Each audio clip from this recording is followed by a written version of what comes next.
Boa tarde, pessoal. Você está aqui na TV Orkut, num programa onde o normal é ser diferente. E o normal aqui no Enigmas é ser paranormal, não é, Cris? Com certeza, né, Katia H? E hoje temos duas assumidades, gente, pauta de ufologia, e o casal Coimbra está aqui. Edson Boaventura, um dos maiores ufólogos do Brasil, vai compartilhar com a gente todo o seu conhecimento na área ufológica e das ocorrências no Brasil com o fenômeno OVNI, Kátia. Que é um tema que todos gostam e com certeza ele falará com propriedade. Com certeza, é um dos maiores ufólogos e pesquisadores do país, quiçá da América Latina. Tem o maior acervo de documentos oficiais da América do Sul.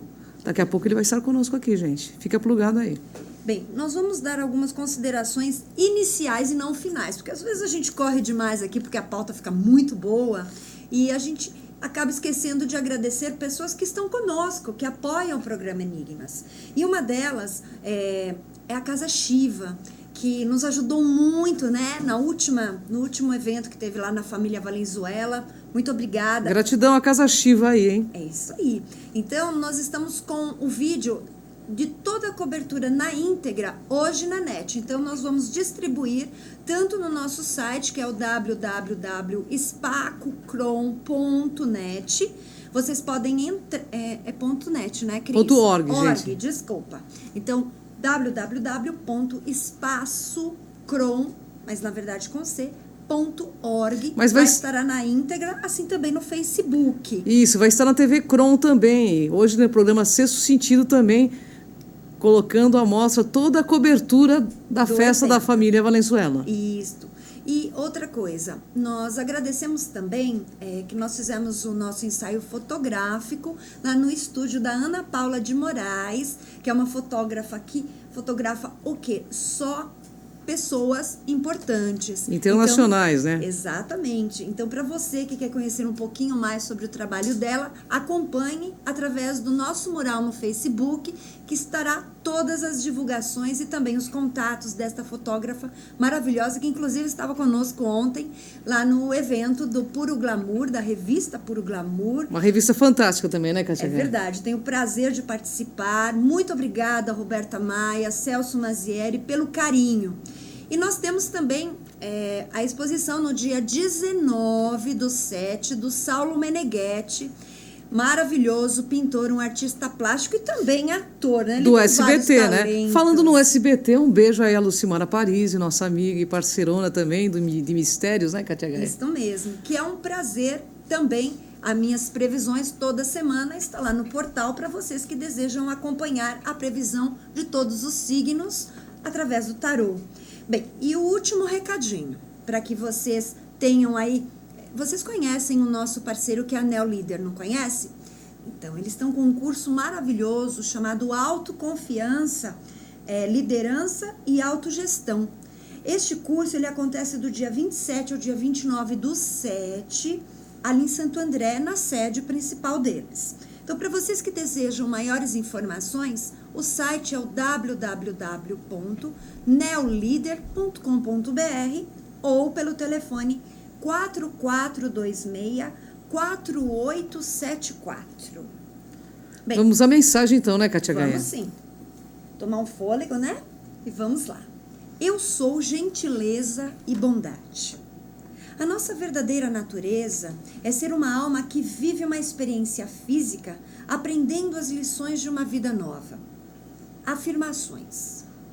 Eu sou luz, eu sou amor, eu sou paz, eu sou harmonia, eu sou compaixão, eu sou perdão. Impregnando todo o vosso ser, com todo o espectro de formas, pensamentos, de sentimentos que cada uma destas chaves sagradas evocam. E eu sou gentileza e bondade. E repito mentalmente ou em voz alta, tantas vezes quanto for necessário, para sentir que impregno a totalidade do meu ser com a compreensão e o reconhecimento completo desta realidade inquestionável. Onde quer que eu esteja, há sempre uma oportunidade que irá se apresentar para mostrar esta qualidade inata com que todas as almas estão dotadas e que lhes permite expressar o seu amor através de meios tangíveis para poder servir os outros melhor e manifestar quem realmente são. Não importa quão magoado eu possa me sentir ao seguir as palavras e as ações enganosas de outras almas em forma humana. Devolvo sempre a mesma bondade incondicional com que nasci. E ao fazê-lo, estou realmente a exprimir todas as outras qualidades com que nasci, como sendo um fragmento de tudo o que é. A bondade que transpira de mim em tudo que escolho pensar, dizer ou fazer, que provém do meu coração e da minha alma, é a mesma bondade infinita que governa e molda todas as atividades dentro desta realidade universal criada. Ela está no verdadeiro coração da fonte criadora para manifestar o poder do amor infinito, através de todas as formas possíveis de expressão da bondade. Eu sou uma alma, uma centelha divina do infinito, que deu nascimento a este universo. Recordo quem eu sou. Eu sirvo o grande propósito da vida como um com tudo o que é. Vim para aqui com outras almas para ajudar na expansão da luz, neste planeta vivo que é a Terra. Aceito o que é amor, seja o farol orientador da minha vida e que irradie o seu brilho a cada momento. Eu sou uma alma e um único propósito de minha existência é ter tudo o que eu sou, que assim seja. E repita tantas vezes quanto forem necessárias para vos ajudar a recordar e manter quem vós sois. Lindo, é isso aí, gente. Que sejamos todos à vontade de Deus, águias terrestres, que esse é o grande objetivo do nosso construtor universal. Agora, Kátia, eu queria apresentar o nosso querido ufólogo, um dos maiores pesquisadores do Brasil, da América Latina, Edson Boaventura. Tudo bem, Edson? Tudo bem. Uma honra enorme estar com você aqui no programa Enigmas novamente. Edson, Tudo bem? como Tudo vai? bem? Gostaria que você desse seu olá ao nosso internauta que está nos assistindo. É mais um prazer grande, né, estar aqui com vocês novamente, com esse público maravilhoso, para podermos compartilhar da ufologia, né, dos casos ufológicos brasileiros. O último programa que o Edson esteve aqui, tivemos uma faixa de quase 450 mil internautas, gente. O pessoal curte muito ufologia, né, Edson? Porque é um enigma da humanidade, né? Exatamente. E vou convidar o Edson, então, a assistir conosco a dança de um casal maravilhoso que é conhecido Brasil afora. Casal Coimbra, né, Kátia? Seja bem-vindo, Casal Coimbra.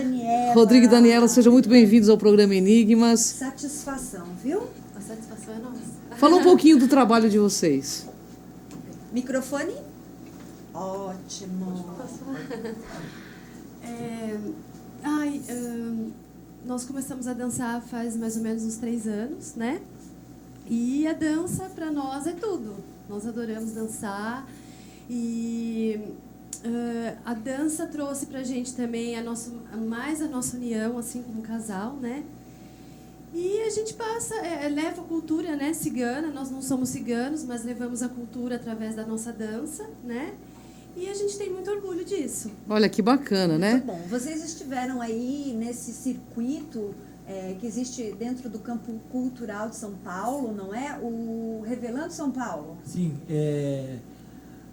boa tarde, né? Boa tarde. Vou falar também por aqui. Agradeço muito o convite. Nossa, honra nossa. É uma alegria para a gente estar aqui.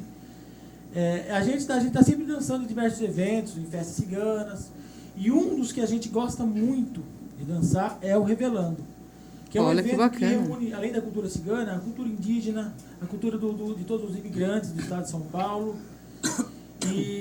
Inclusive estaremos no dia 14 agora, nesse próximo sábado, em São José dos Campos, no Revelando de lá. Olha que Em legal. setembro, no Revelando daqui, da capital, São Paulo.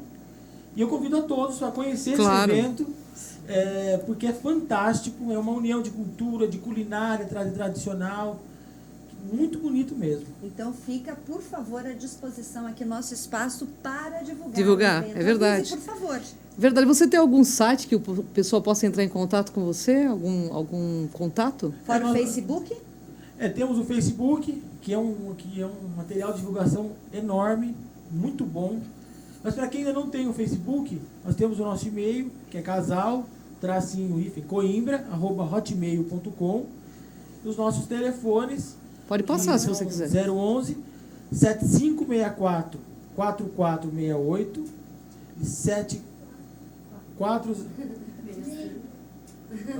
É 011 7465 4468. Perfeito. Olha, Mas gente, eu deixo aqui depois no nosso Nosso mural do programa mural, é verdade. Enigmas. Então vamos Na ver, verdade, né? vamos ouvir a música e vê-los. Vamos, né? vai ser uma coisa Degustar. completa. Convidamos o Edson Boaventura para participar ass- dessa pauta cultural que está aqui no programa Enigmas. Por favor.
Lindo, né? Lindo, lindo. Parabéns, Casal Coimbra. Muito lindo, viu? Olha, pessoal, daqui a pouco a gente vai ouvir um pouco mais do Casal Coimbra. Eles estão aqui e vão presentear a gente mais um pouco. Mas agora, nós vamos falar com um dos maiores ufólogos da América do Sul. E vocês vão ver que essas imagens que estão passando aqui atrás referem-se a casos de ufologia aqui no Brasil, né, Edson? Alguns casos são do Brasil e algumas outras fotos tiradas ao longo do mundo aí, né? Em várias épocas. Vamos falar de um caso que foi muito comentado, Edson. O Irangê de Holanda, o caso Prato. Como é que foi? Então, Você o caso pesquisou da esse caso? Operação Prato, eu estive no Maranhão, em Belém do Pará, alguns anos depois, né? E o caso da Operação Prato, que é um clássico, ele aconteceu mais nos anos da década de 70, 1977 até 1979, e ele foi investigado pela Força Aérea Brasileira. Correto. Vários moradores, né, daquelas localidades ribeirinhas estavam sendo assoladas, né, por naves luminosas que jogavam um foco de luz e, por vezes, sugavam o sangue das pessoas. Por isso que ficou conhecido também como fenômeno chupa-chupa, ou luz vampira também. E as pessoas, né, viviam assim atemorizadas. Correto. E falaram lá com os delegados de polícia e muitas delas estavam indo embora, né, migrando para outras localidades onde não tinha esse fenômeno aterrador acontecendo. E aí a Força Aérea Brasileira, o primeiro Comando Aéreo do Pará, destacou o Irangê Holanda, um militar, certo, capitão na época, e ele, junto com uma equipe, foram para o local para tentar ver o que estava acontecendo, para ver se não seria algum fenômeno natural, alguma coisa, algum armamento bélico de alguma outra potência, dos russos, até chegaram a cogitar esse tipo de coisa. E, chegando lá, eles puderam constatar que realmente se tratava de um fenômeno ufológico. Tanto é que essa operação toda, que foi denominada Operação Prato, gerou aí mais de 200 folhas de documentação oficial, e eles tiraram mais de 400 fotos e também filmaram esse fenômeno com filmes daqueles Super 8, né, 16 milímetros, tanto preto e branco como colorido também. Certo. Eu tive a oportunidade de ver uma das filmagens coloridas quando estive em Brasília há alguns anos atrás. Eram discos voadores. Eram discos voadores. Como se fossem dois pratos, um em cima do outro. Exatamente. Alguns objetos, eles tinham uma cúpula também, assim, transparente. Teve algumas testemunhas que relataram ver seres por esse vidro, né? Como se fosse assim, essa cúpula transparente desses OVNIs. E como que eram esses seres, Edson? Geralmente eram seres pequenos, de cabeça desproporcional, olho escuro, olho preto, né? O tipo Grey, né? Que é mais conhecido. E esse fenômeno chupa-chupa, né? Ele durou de 77 a 79. Recentemente foram liberados alguns documentos da Força Aérea Brasileira sobre esse caso, que inclusive qualquer pessoa pode ir no Arquivo Nacional em Brasília e pedir essa documentação e ver esse material, algumas fotos, alguns documentos. Nós sabemos que nos anos de 1981 até 1983, esse fenômeno chupa-chupa, ele migrou, saiu do Maranhão, do Pará, e foi para a região amazônica. E começou a atacar as populações ali da região amazônica. Você como ufólogo, Edson, que eu sei que você é um pesquisador sério, conceituado, palestrante internacional de ufologia, o que você, nas suas pesquisas, qual a conclusão que você tira desses seres que estão tentando esse contato ou que eles querem da nossa raça?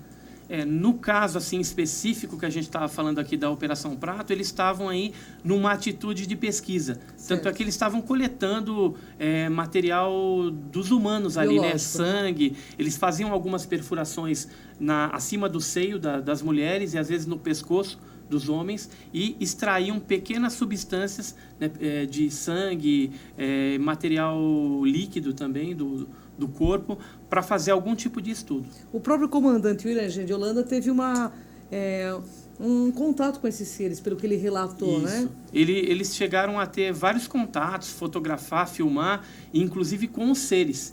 E o Irangê Holanda, quando era vivo, né, que ele faleceu alguns anos atrás, ele disse que tinha também um implante no braço, né? Tem na internet material vasto aí, mostrando inclusive ele apertando o braço, mostrando um instrumento, né, um suposto implante no seu braço. Ou para que serviria esse implante? Para o nosso internauta entender um pouquinho. Então, os implantes, pelo que a gente tem estudado, serviria assim como uma espécie de um equipamento, um microsistema que é implantado dentro do corpo do ser humano para localizá-lo, para incutir algum tipo de ordem, faça isso, faça aquilo, ou até para utilizar os seres humanos, a visão, a audição, como captador de imagem e som. Aonde quer que esses seres estejam, eles estão ali monitorando o ambiente através dessas pessoas. Pela sua pesquisa, Edson, você já viu algum caso de híbridos aqui no Brasil? Casos de híbridos? Não. Assim, existem alguns casos, mas que eu tenha pesquisado... Você tenha pesquisado, não? Não. O caso da energia de Holanda foi um dos casos muito comentado e é um dos clássicos da ufologia, né, Edson? Isso.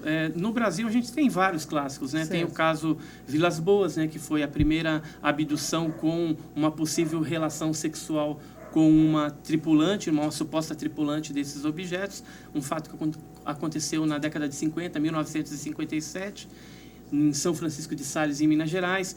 Tem caso clássico, por exemplo, mais recente, que é o caso Maio de 86, onde 21 objetos não identificados perseguiram, 21 objetos não identificados saturaram os sistemas de radares do Sindacta, tanto de São Paulo, São José dos Campos e Rio de Janeiro, e foram mandados caças de interceptação F-5 e Mirage para tentar interceptar esses objetos. Isso tudo foi filmado, inclusive, pela Força Aérea, só que as filmagens, por enquanto, eles ainda não liberaram. Olha só, em cima de São Paulo aqui? Em cima de São Paulo, São José dos Campos, Rio de Janeiro também. E também tem outros casos clássicos, por exemplo, Varginha, né? Que a gente pode Varginha também falar, é um caso super... Mas vamos continuar dos 21 OVNIs, porque eu estive no lançamento do livro do Osiris Silva. Sim. E ele relata essa questão dos OVNIs. Ele disse que quando ele pensava em chegar próximo de um OVNI, ou interceptar o OVNI, antes de ele dar o comando para os outros aviões, né? Na verdade foi assim, os objetos apareceram, o sistema de defesa brasileiro, do Comando de Defesa Aeroespacial Brasileiro, se colocou de prontidão, e aí o presidente da República foi comunicado, o ministro, né? E aí autorizaram a decolagem de caças de interceptação da Força Aérea Brasileira. O Osiris Silva, ele estava indo, se não me falha a memória, tomar posse na Embraer. Tinha saído da Petrobras, estava indo para a Embraer. Ele estava a bordo de uma aeronave Xingu, tripulada e pilotada pelo Alcir Leite, um piloto. Certo. E aí, quando eles estavam passando por ali, viram essas luzes. E aí eles entraram em contato com a torre de controle e pediram autorização para tentar uma aproximação dessas luzes. E foi o que foi feito. Eles tentaram se aproximar, mas os objetos foram cada vez mais se distanciando, até que ele voltou, pousou, e no livro dele, ele chegou a contar esse caso. Deixou registrado o Osiris Silva. Não só o Osiris Silva, mas várias pessoas presenciaram esse avistamento. Teve uma televisão da Mixon aqui em São Paulo que filmou também esses objetos na ocasião.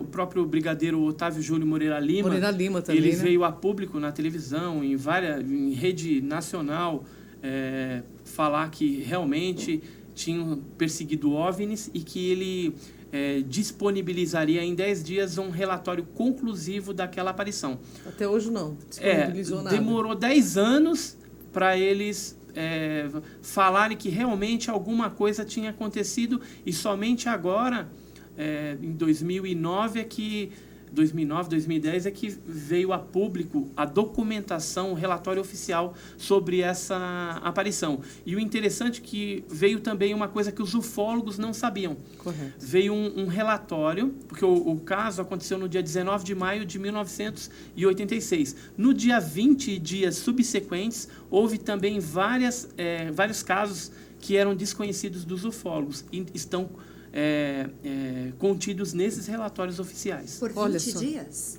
Ou Não. depois, Stephen? Depois do dia 19 de maio, que foi o principal, no dia 20, 21, 22, teve algumas aparições tão importantes quanto a do dia 19 de maio de 86. Olha só. Edson, atualmente, vamos chegar na atualidade. Você tem algum caso contundente aqui no Brasil?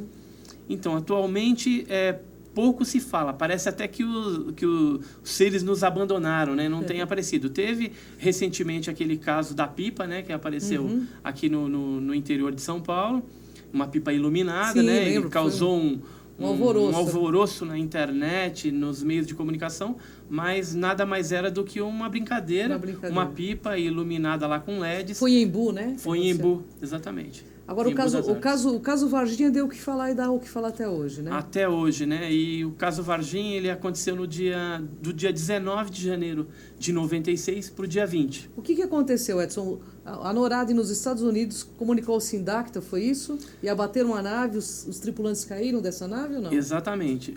Na verdade, tem um sistema que destrói satélites no espaço, inclusive dos Estados Unidos. Correto. E eles abarroaram essa nave e identificaram que a trajetória dessa nave ela cairia em Varginha. Então, comunicaram o governo brasileiro. O governo brasileiro verificou qual que era a base militar mais próxima, era a ESA, Escola de Sargento das Armas em Três Corações, Minas Gerais, e mandou esse pelotão para lá, um pelotão do Exército. E eles acabaram capturando a nave e, posteriormente, capturando algumas criaturas que pularam por um buraco. Tem um casal de lavradores, Eurico e Oralina de Freitas, que foram entrevistados lá pelos ufólogos na época e que declararam que viram na noite de 19 para 20 de janeiro um objeto parecendo um submarino, né, com a parte de trás como se estivesse alvejada, saindo muita fumaça e passando bem baixo por sobre o pasto da sua fazenda. Inclusive, correto, o gado ficou correndo de um lado para o outro, assim, assustado. Foi isso que chamou a atenção desse casal. E aí eles observaram que o objeto foi indo ao longe, provavelmente caiu mais adiante, e nessa trajetória fica o bairro do Jardim Andere, onde na manhã do dia 20 de janeiro, o Corpo de Bombeiros foi acionado para capturar uma criatura estranha. Geralmente, quando tem abelha, tem alguma coisa selvagem, silvestre, correto, geralmente se chama o bombeiro, o Corpo de Bombeiros. Aí o Corpo de Bombeiros foi para lá, uma equipe, e chegando no local, viram essa criatura diferente, um ser biológico não identificado. Como que ele era, Edson, pela descrição que você ele catalogou? Teria, então, pelo que nós pesquisamos na época, né, lá em Varginha, ele teria 1,65 m de altura, a pele seria marrom escura, os olhos projetados para fora, vermelhos, tinha protuberâncias na cabeça, não eram chifres, eram protuberâncias apenas, e a língua era bifurcada, como língua de réptil, preta. Tinha apenas 2 dedos nos pés, né? Eram apenas 2 dedos bem grossos, do pé grande. 3 dedos nas mãos. E eram bem magros, assim. E quando em apuros, né? Por exemplo, as 3 domésticas que viram num terreno baldio, elas declararam que uma das criaturas tinha umas veias vermelhas sobressaltadas sobre o ombro e o pescoço. Mas talvez por estar fugindo e ter caído, caiu uma chuva de granizo em Varginha na tarde do dia 20, então talvez essa criatura que estava tentando se refugiar se assustou também com essa condição atmosférica totalmente diferente. E o Corpo de Bombeiros, então, chegou naquela criatura que estava num barranco no Jardim Andere, jogou uma rede e coletaram essa criatura, trouxeram para cima da pista, né? E chegando lá já estava um caminhão, modelo 1418 com lona camuflada do Exército, e aí eles reivindicaram aquela carga. E colocaram a criatura numa caixa, dentro desse caminhão do Exército, que partiu para a ESA, e o Corpo de Bombeiros voltou e manteve sigilo. É verdade que morreram 2 soldados que carregaram essas criaturas? Na verdade, pelo que a gente tem informação, morreu um soldado, que seria o Marco Elixerese. Ele capturou uma das criaturas transitando à noite já pelo Jardim Andere, Olha só. ele cruzou, uma criatura passou em frente do carro civil dele, só que ele estava sabendo de toda aquela operação. A polícia militar, o bombeiro, o exército, estava todo mundo sabendo o que tinha ocorrido ali na região. E aí ele desceu do carro, estava ele e mais um colega dele que também é policial, e agarrou essa criatura com as mãos, colocou no banco de trás e partiu para o pronto-socorro de Varginha. Chegando no pronto-socorro de Varginha, os médicos não quiseram atender aquilo, viram que era uma coisa diferente, um bicho totalmente estranho, falou, não, leva lá para o hospital Humanitas, que tem mais aparelhagem, tem mais condição de tratar disso. Então não quis tratar e eles foram para lá. E aí deu entrada no hospital Humanitas, eles isolaram uma área, e essa criatura ficou lá até o seu falecimento. Depois foi retirada no dia 22 de janeiro e foi transportada no dia 23 de janeiro para a escola preparatória de cadetes lá em Campinas. E depois de lá foi trocado os motoristas militares, né? E encaminharam aquela criatura, uma viva e uma morta, para a Unicamp, onde o Badão Palhares, juntamente com o Conrad Metz, que é um alemão lá, e mais uma junta de médicos, passaram a fazer as análises com aquela criatura,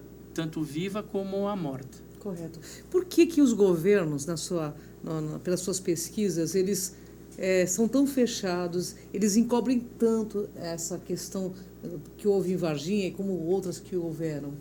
Na tua opinião. Até hoje, por exemplo, o caso Varginha, aconteceu coisas estranhas, assim. Por exemplo, os principais pesquisadores do caso Varginha, hoje eles estão negando, ou desapareceram. Por exemplo, o Birajara Franco Rodrigues nega veementemente, era um defensor do caso. Nós sabemos que ele passou 4 horas em interrogatório na ESA, na Escola de Sargento das Armas. O Vitório Pacatini também, de paradeiro ignorado, não sabemos onde ele se encontra atualmente, também desapareceu, não fala mais no assunto. Claudir Covo faleceu, né, recentemente. Os irmãos Mondini também saíram do panorama. Os únicos que estão ainda defendendo o caso, assim, seria eu, que fiz parte do grupo dos 7, e o Jamil Villanova, que mora lá em Guarujá. E por que eles escondem? Assim, provavelmente por conta que essa criatura específica de Varginha causou a morte lá desse policial militar, que depois teve uma complicação, né, que ele capturou com a mão limpa, né, não foi como o bombeiro que foi com luvas, foi com rede, né, então não teve um contato direto com aquela criatura. E, de repente, isso poderia gerar um pânico generalizado. E o interessante também, de frisar aqui, é que o Exército, ele acabou fazendo um inquérito, né, um inquérito administrativo lá, militar, o IPM, para poder identificar o que seria aquilo que as meninas viram. E foi um negócio assim muito mal conduzido. Eu tenho todas essas folhas, li assim bem, com bastante cuidado o material, e no final ele chegou à conclusão que a criatura, que é uma coisa totalmente diferente, se tratava de um mudinho, uma pessoa que tem problemas mentais, que inclusive as meninas conheciam, dava doce para ele, entendeu? Era ali da comunidade. Então o Exército, como forma de acobertar esse importante caso brasileiro, fechou o assunto com esse PM. E o interessante é que eles não chegaram a pegar o depoimento das meninas. Correto. Que seria assim uma coisa principal. No testemunho, né? Início, né? O início, né? As testemunhas, né? E foram lá e investigaram alguns militares que tinham sido denunciados pelos ufólogos, porque na época o Vitório Pacatini chegou a público e falou assim, o ET de Varginha foi capturado numa operação coordenada pelo Tenente-Coronel Olímpio Vanderlei, pelo Cabo Vassalo, Soldado Cirilo, Soldado Demelo, enfim, deu o nome, Tenente Tibério, foi dando nome aos bois. E essas pessoas que foram envolvidas nessa trama, nessa captura do suposto ET de Varginha, foram chamados para depor nesse inquérito. E nós sabemos que houve algumas manipulações de papéis para que naquele dia específico essas pessoas que participaram e que deram, inclusive alguns deles deram depoimento para os ufólogos em vídeo e em cassete, falassem que, na verdade, estavam de férias, estavam emprestados para outras corporações dos militares naquele dia, ou que estava fazendo não sei o quê, ou que estava de férias, e eles assinaram esses documentos. Entendeu? E aí o que acontece? Amanhã depois, se realmente essas fitas de vídeo, com o depoimento desses militares que afirmam que realmente alguma coisa estranha foi capturada em Varginha, vierem à tona, o próprio Exército está munido de informações e de documentos assinados por esses militares falando que não. Ele está falando uma isso, contra-informação, mas ele, na época ele assinou um documento para mim que ele estava de férias, que ele estava emprestado para a corporação tal, XYZ. Ou que estava fazendo isso, que estava fazendo aquilo. Então, é uma contra-informação. Foi bem complicado a época da investigação do caso Varginha, porque eu, particularmente, tive o telefone grampeado. Olha só. Alguns ufólogos receberam ameaças, né, por telefone. Alguns ufólogos receberam a visita dos homens de preto. Né? Isso a gente pôde confirmar. E, assim, confesso que, na época, eu fiquei bem assustado com certeza, esse procedimento dos militares no intuito de acobertar esse importante caso que a gente reporta como Roswell brasileiro. Com certeza. Né? É um caso importantíssimo. O caso Roswell, que é o caso norte-americano, acontecido em 47, demorou 30 anos para que o Jesse Marcel, que é o principal testemunha do caso lá, viesse a público falar o que aconteceu. Então, verdade, hein? Agora, no caso Varginha, foram apenas 30 dias. 30 dias, tem uma pergunta aqui a gente já você sabia do caso, detalhes. Viu? Pois para não. você, porque tem pessoas que realmente acompanham, e o Luiz Gustavo diz, por que os militares, né, enviaram uma nave para os Estados Unidos? Porque não ficou aqui, né? Não, então... Essa nave foi para lá. No dia 25 de janeiro de 96, essa nave partiu de Brasília, junto com mais 2 criaturas, e foram para a Área 51. Pois é. Né? Agora tem uma pergunta para você. Agora, por que ele foi para lá? Agora eu vou falar. Por que ela foi para lá? Na mesma época, o que aconteceu? Quando teve o caso Varginha, o diretor da NASA, o Goldin, ele esteve aqui no Brasil, nunca tinha pisado aqui no Brasil antes. Veio aqui, firmou um monte de acordos e, muito generosamente, falou que o Marco César Pontes, né, poderia ser o primeiro astronauta brasileiro. Quer dizer, então, uma troca de... Na verdade, é uma troca de favores, né? Vocês deram a nave para a gente e os seres, em troca a gente coloca lá um astronauta brasileiro para ver disco voador no espaço também. Edson, eu tenho uma pergunta que, inclusive, do meio místico, já tinham me pedido para fazer, mas eu vou fazer porque os internautas também vão querer saber isso. Você acha que existe uma manipulação de governo com esses seres para manter o padrão da Terra como está? Manipulação. Ou seja, assim, um governo oculto. Existe esse governo oculto tão falado dentro da ufologia? Então, vários pesquisadores norte-americanos têm afirmado isso. Certo. E eu até entendo que, como o governo norte-americano está mais avançado nesse tipo de pesquisa, há muito tempo que ele rouba, vamos dizer assim, o material de outros países da América Latina e outros aí que em troca de algumas barganhas, aí, em troca de alguns Civans, por exemplo, da vida. Então, é possível que eles, assim como afirmam os ufólogos norte-americanos, exista aí já algum tipo de acordo, de repente até seres convivendo no meio de nós aí. Correto. Uma pergunta, Edson. E só para complementar, e uma das coisas assim mais visíveis é a tecnologia norte-americana. Sim, você pega, por dúvida. exemplo, Demos a tecnologia stealth, por exemplo, aquele avião triangular, preto, que não é detectável em radar, ele foi conseguido através de engenharia reversa, de objetos que foram capturados ou até, de repente, esses acordos aí que existem. Então, eles vão construindo aí o seu armamento bélico para quê? Para dominar o mundo, né? Inclusive nas guerras, né? É verdade. Nas guerras de Nas Mas guerras. nós vamos chegar lá. Tem pergunta do teleinternauta. Tá? Mas deixa eu fazer a minha antes que eu esqueça aqui. Na sua opinião, como pesquisador renomado que é, os governos do mundo inteiro têm contato com seres alienígenas? Os governos do mundo inteiro, não. Mas alguns governos... Mas alguns, com certeza, têm. Você poderia Com citar certeza. quais? Eu acredito que os russos já tiveram alguma coisa. A China, recentemente, ela veio a público abrir assim um pouco o assunto. Então, aonde há fumaça, há fogo, Certo. né? E os americanos, certamente, já tiveram algum tipo de contato. Alemães?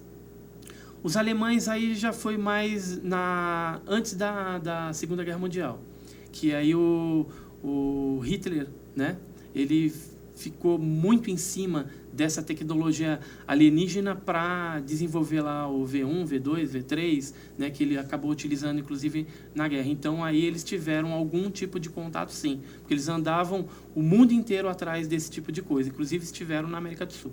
Edgar Mitchell, que é um astronauta, ele afirma que teve contato com seres numa base na Lua, quando ele esteve lá.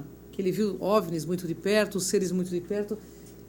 Isso é realidade? Isso é realidade. Vários outros astronautas e cosmonautas russos têm vindo a público e dando depoimento, porque depois que passa um certo tempo, eles estão autorizados a falar. Ou então tem alguns abusadinhos que são mais ousados, eles vêm e falam mesmo. Então, eles fotografaram, filmaram no espaço. Tem algum material bem vasto aí também a respeito de UFOs no espaço e em vários projetos. Apollo, Gemini, Skylab 3, por exemplo. Então, são vários. Porque existe uma facção da ufologia que diz que esses seres vêm de fora, outros dizem que só vêm, que são intraterrenos. Exatamente. Na sua opinião, são intraterrenos, vêm de fora ou são os dois? Assim, eu defendo a hipótese de que ele vem de fora, embora pode ser que em algum momento eles possam utilizar as nossas cavernas, alguma protuberância na faixa oceânica, por exemplo, ou algum buraco na crosta terrestre para se esconder. O mar mesmo.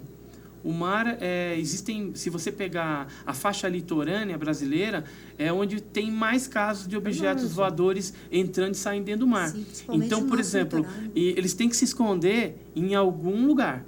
Certo. Então, tem que ser ou em caverna ou no mar, em algum lugar eles têm que se esconder, enquanto eles, de vez em quando, saem e fazem as suas operações por aqui. No seu ponto Então, de vista, eles seriam uma tecnologia capaz de se revestir de uma roupagem humana para estar entre nós, como você disse? Sim, certamente. Tanto é que, por exemplo, se a gente pegar o caso clássico do Antônio Vilas Boas, Correto. que teve relação com aquela suposta tripulante, anos depois desse contato que ele teve lá em São Francisco de Sales, Olha ele só. teve um novo contato onde foi apresentado para ele o filho.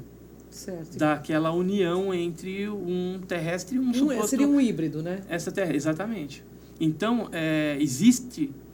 Tudo indica, né, que exista aí, por parte desses seres, experiências genéticas sendo feitas nesse sentido. Então, existe uma compatibilidade genética. A questão de hibridez pode ser uma realidade de fato. É verdade. Não é, Kátia Gaia? Vocês já pararam para pensar que, de repente, se esses seres fossem a própria raça humana, no futuro vindo para o passado, Pode ser para também. resolver um problema que, de repente, É verdade. está ocorrendo lá no futuro? É um campo de Imagina, no possibilidade, futuro, né? a gente com computador, com tudo isso daí, a gente vai ser o cabeção, os membros atrofiados. Com certeza. É um tipo Grey. E aí, provavelmente, a parte sexual, talvez, tenha até ficado estéril, vamos dizer assim. Verdade. E aí, voltando para o passado, que isso teoricamente é possível, né? Existem Claro, algumas algumas teorias, conspirações aí que falam que já existe a máquina do tempo, né? Mas a gente não tem como afirmar isso, comprovar isso. Mas se existe, nada impede desses seres no futuro estar vindo para o passado para resolver um problema deles lá. Com certeza. Por isso que isso explicaria até a parte assim sorrateira de como que eles abordam os seres humanos. Eles não mexem muito com o ser humano, não interferem muito na vida cotidiana. Correto. Então isso, de repente, pode ser até para não afetar também. Aí tem aquele filme lá, De Volta para o Futuro, tal. Então, se você pensar Tá no campo nesse das aspecto, possibilidades, no né, campo Edson? das possibilidades teóricas, está. Você Mas acha... Espera só um pouquinho, cara. Claro. Desculpa. Nós Você vamos acha, pedir você paciência. acha que vai acontecer alguma invasão alienígena a qualquer momento ou não? Eu acredito que não, porque se tivesse que acontecer, já teria acontecido há muito tempo, quando a gente estava aí engatinhando, né? Na primitivez do armamento, da civilização, vamos dizer assim. Esses seres são bélicos? Esses que você pesquisou? A maioria, pelo que a gente percebe, não são bélicos. Geralmente eles reagem quando se sentem ameaçados. Correto. Aí há uma contrapartida. Por exemplo, pega um soldado lá, dá um tiro no disco voador e aí recebe um raio. E aí esse raio pode ser fulminante ou causar alguns problemas na saúde. Tem um caso clássico também, que aconteceu em 1967 em Crixás, em Goiás, em que um capataz de fazenda, ele estava andando com a sua esposa visitar uns parentes, e aí na volta ele deparou com uma bacia emborcada, pousada próximo de uma pista de pouso do patrão dele. E aí ele se aproximou, quando viu 3 criaturas carecas, muito pareciam trigêmeos, né? Eram muito parecidos, semelhantes, e mesma roupa, colante no corpo. E aí, como ele era um exímio atirador, ele pegou a espingarda, sempre andava com a espingarda, porque tinha animais, em 1967, lá no interior de Goiás.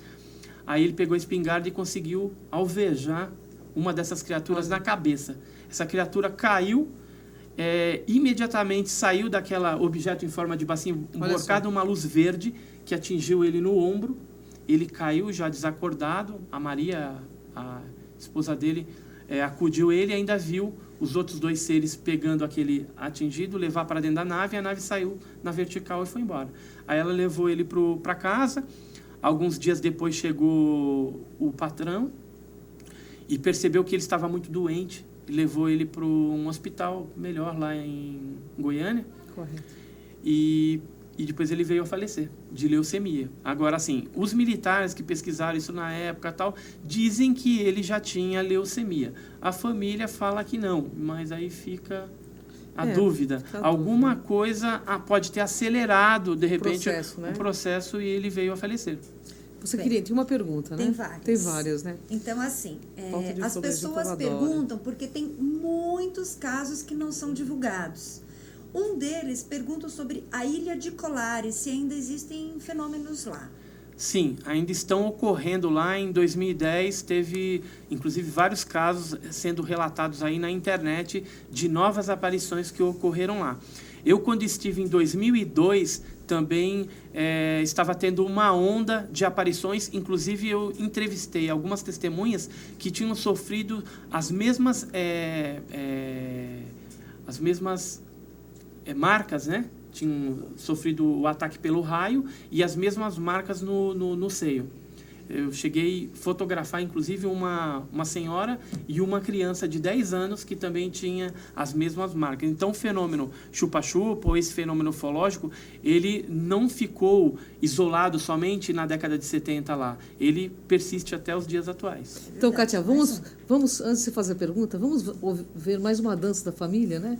Coimbra. Porque o pessoal tá pedindo. Porque tem aqui perguntando sobre reptilianos, e o Edson Boaventura vai falar tudo sobre essa questão, se é verdade, se é mentira. Vamos lá, porque ele sabe o que está tomar dizendo. uma aguinha, né? Edson toma uma aguinha, vamos partilhar da dança. Por favor.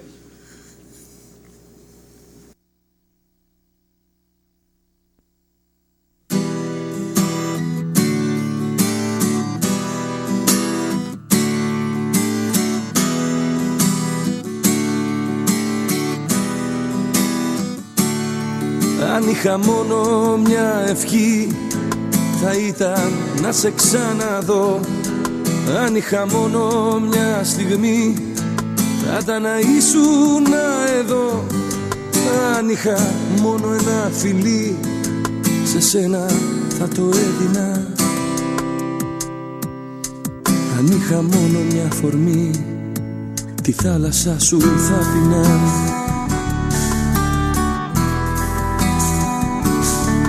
Αν είχα μόνο μια βουτιά, στο κύμα σου πνιγόμουνα. Αν είχα μόνο μια ματιά, μετά στυφλωνόμουνα. Αν είχα τρόπο ο τρελός, φεγγάρι θα σε στόλιζα. Αν είχα του ουρανού το φως, εσένα ναι θα φώτιζα.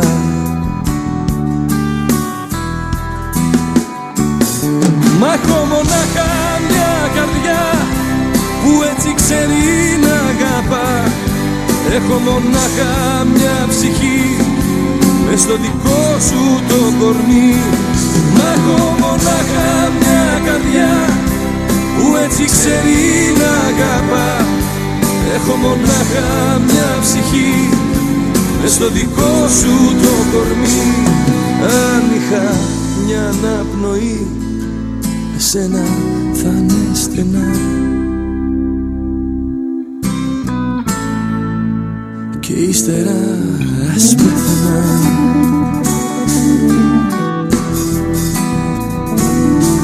Αν είχα μόνο μια βραδιά, για σένα θα ξενύχταγα. Αν είχα ένα όνειρο, για σένα θα το φύλαγα. Αν είχα μόνο ένα λεπτό, σε σένα θα το χάριζα. Αν είχα μόνο μια ζωή, για σένα τη χαράριζα.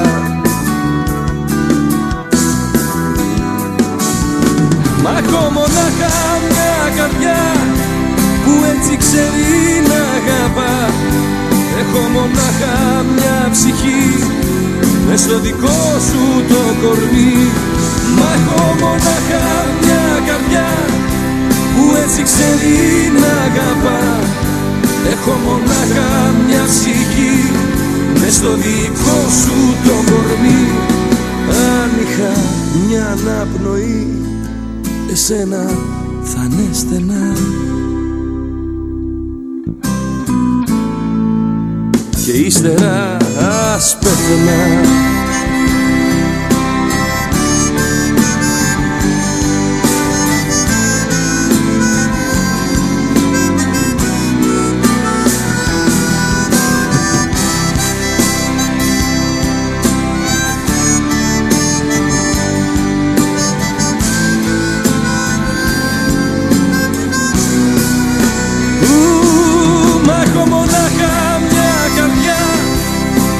Ξέρει να αγαπά. Έχω μονάχα μια ψυχή μες στο δικό σου το κορμί. Μα έχω μονάχα μια καρδιά που έτσι ξέρει να αγαπά. Έχω μονάχα μια ψυχή μες στο δικό σου το κορμί. Αν είχα μια αναπνοή, εσένα θα είναι στενά.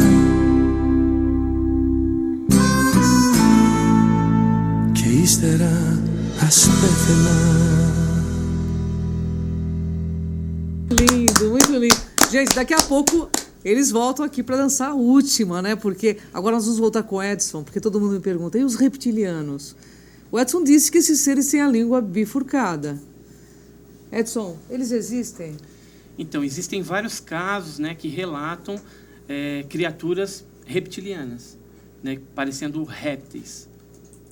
E no Brasil não é diferente. Existem casos também no exterior que, se você for ver comparativamente com os casos brasileiros, tem tudo a ver. Tudo a ver. Uhum. Há pouco tempo nos Estados Unidos houve uma comissão, né, de vários cientistas, tal, né, para trazer o conhecimento do fenômeno UFO.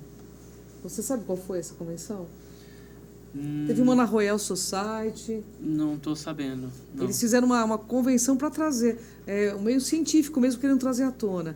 O que você acha, Edson, no seu ponto de vista, que vai melhorar para a nossa humanidade esse conhecimento de ufologia?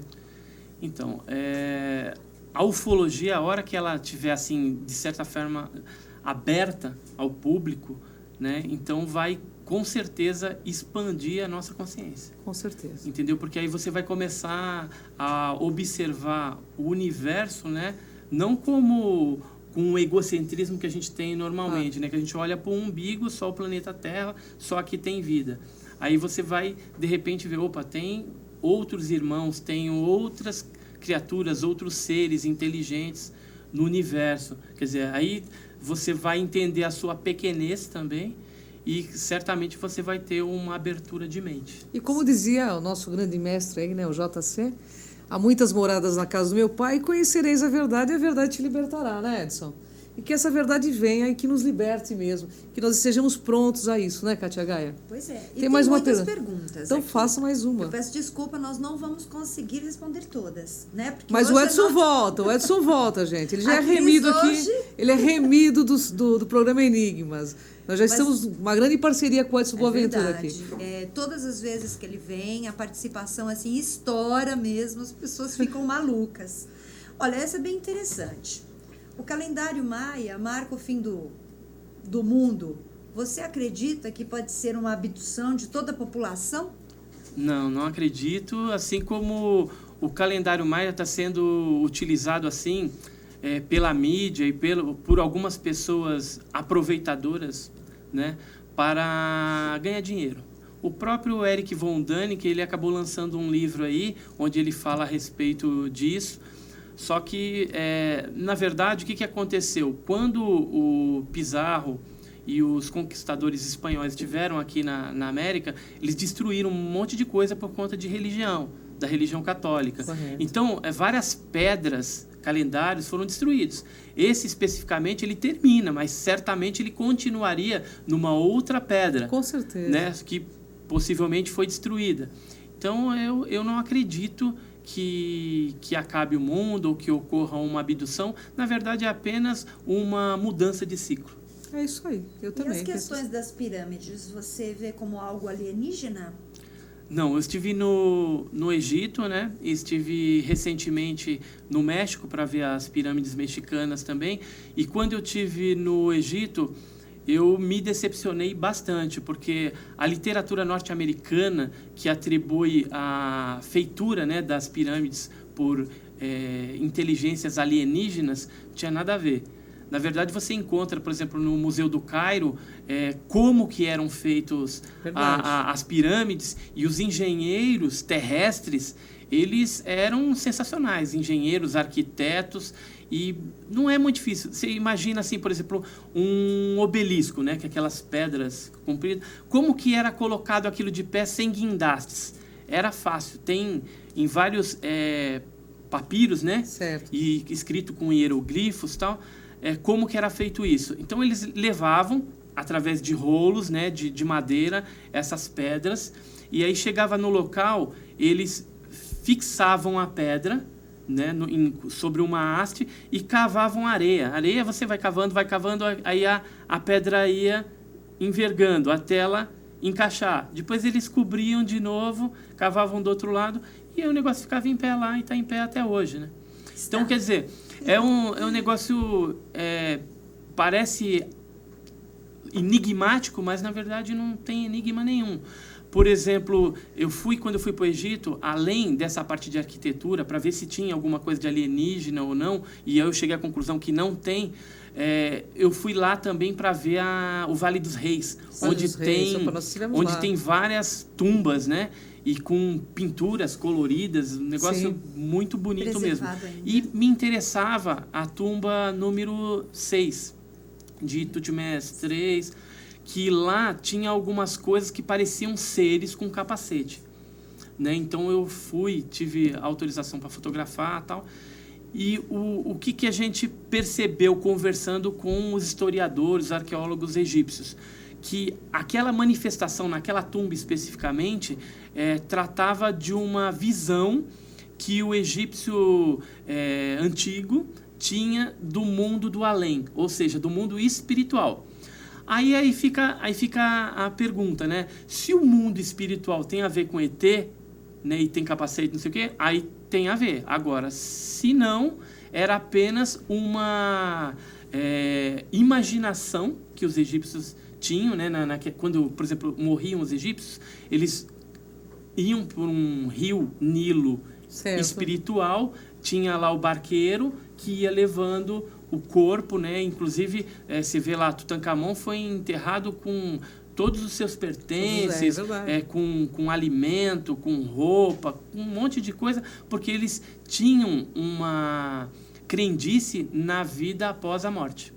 É verdade. Então, os egípcios, eles tinham uma criatividade muito grande com relação a esse mundo do além. Quiçá, eles conheciam também alguma coisa a respeito desse mundo do além. Por isso, deixaram pintado lá, Deixaram registrado, né? Nessas tumbas funerárias. Bom, gente, infelizmente a gente está nos nossos momentos finais, né, Sim, Kátia? você eu gostaria tem uma pergunta final claro, para ele. é claro que eu tenho, mas eu vou deixar ele ter as considerações finais, porque ele vai voltar em outro programa que eu já combinei com ele. Eu sei que você vai ficar plugado aí no Enigmas, que o Enigmas está bombando, né, Kátia? Estamos às terças e quintas na TV Mundi, www.tvmundi.com.br, né, Kátia Gaia? Perfeito. Estamos também com, aqui, toda quarta-feira, né, gente? Sexto Sentido, de segunda e sexta-feira, www.tvcrom.com.br, gente. E esses assuntos são abordados e as pessoas curtem muito. Edson, nesse 2012, você já disse que não vai acontecer nada, certo? Que Não sei. ponto de vista. Tá meio devagar. Mas o que você acha?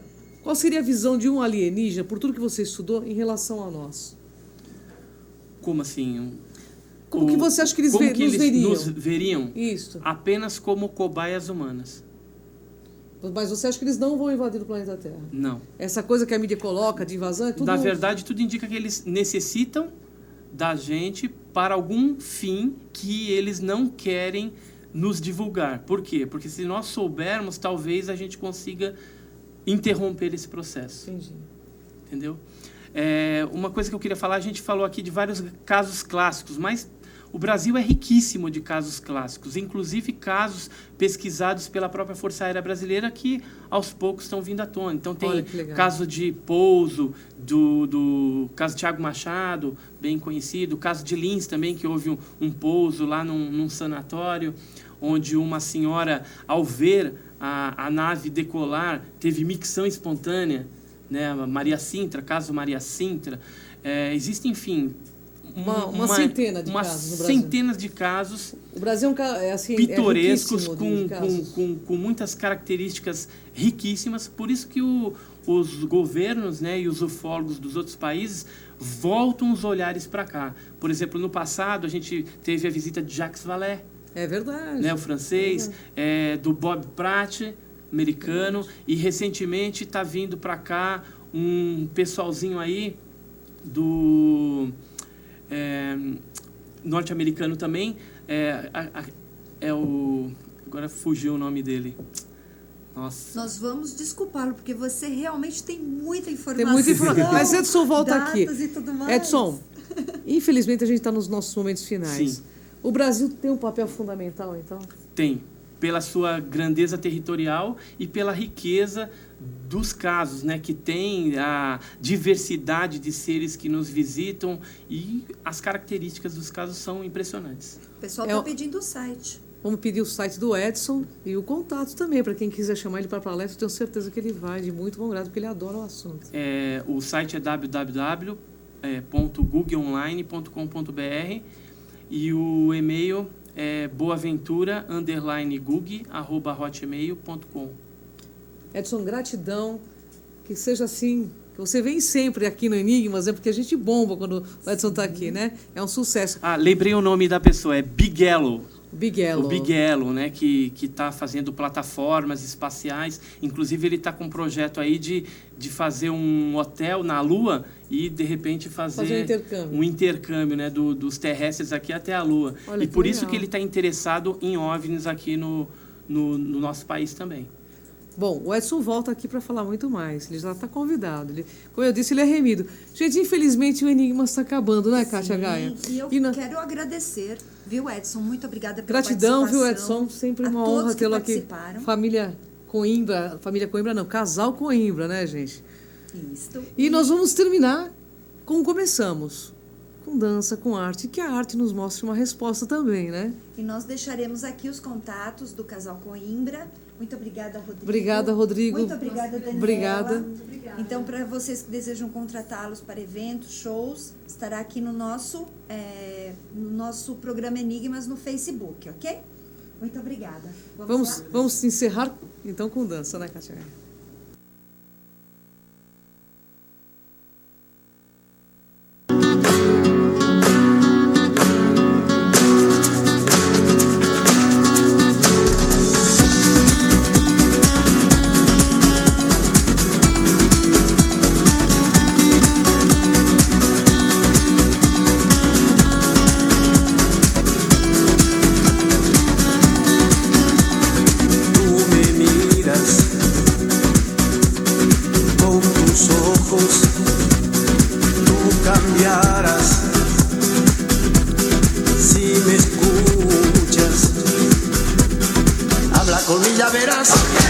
soy feliz en la vida, tengo una cosa preciosa, libertad. Viva, viva la música, viva, viva la fiesta de España, viva, viva la música, viva, viva la fiesta de España. Oh, oh, oh, oh, oh, oh. Canta conmigo, baila amigo, canta conmigo, baila amigo, ay, le, ay, le, vente conmigo, ya verás, yo soy feliz en la vida, tengo una cosa preciosa, libertad. Viva, viva la música, viva, viva la fiesta de España, viva, viva la música, viva, viva la fiesta de España. Oh, oh, oh, oh, oh.